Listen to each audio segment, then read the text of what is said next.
Hey family welcome back to my channel life with Jigna. तो गई काले अमे लोग गया था होटल हयात पैलेस साइड ज्यां बधा इंडियन क्रिकेटरोने स्टे हतुं।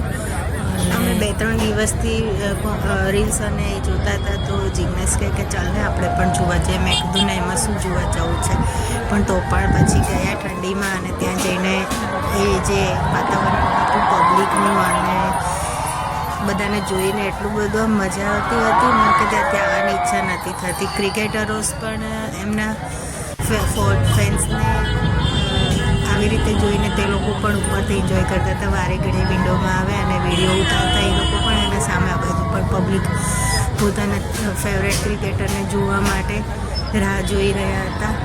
અને વડોદરાના વાસીઓ તો કોઈ બી ફંક્શન હોય અને કોઈ સ્પેશિયલ બનાવી જ દે છે।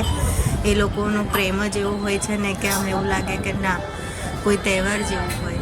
અને જો ત્યાં બધા કોણ છે એ ક્લિયર નથી ખબર પડતી, પણ આમ લાગતું હતું કે તે લોકો બી વારે ઘડીએ વિન્ડોમાં આવીને ફેન્સને ચીયર કરતા હતા અને એમનો જે મોમેન્ટ હોય એ એન્જોય કરી રહ્યા હતા। ઘણા બધા ફેન્સ એવા હતા જે તેમના ફેવરેટ ક્રિકેટરોના સ્કેચ પેઇન્ટિંગ ને બધું લઈને ઊભા હતા કે એ લોકોની બી એવી ઈચ્છા હોય કે એને પેઇન્ટિંગ ઉપર એક ઓટોગ્રાફ મળી જાય। અને પબ્લિક તો એટલી ક્રેઝી થઈ ગઈ હતી ને કે આમ કન્ટિન્યુઅસ ત્યાં જોઈને ને એટલી બધી બૂમો પાડે ને કે જાણે સૂએ આમ અલગ જ વાતાવરણ લાગતું હતું।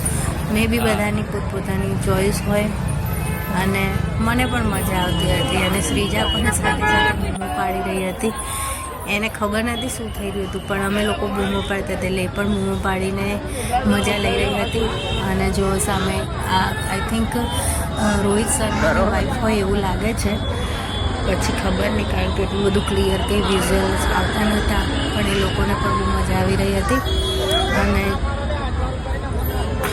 બધી અલગ અલગ વિન્ડોમાંથી લોકો જોવાનું ટ્રાય કરતા હતા ક્રિકેટર્સ તો, અને પબ્લિક પણ આમ વેઇટ કરે। સહેજ પડદો ઊંચો થાય એટલે બધી બૂમાબૂમ થઈ જતી હતી અને બધા પોતપોતાના ફોનમાં વિડીયો લઈ રહ્યા હતા કે કદાચ એમને કંઈક દેખાઈ જાય ક્રિકેટરો।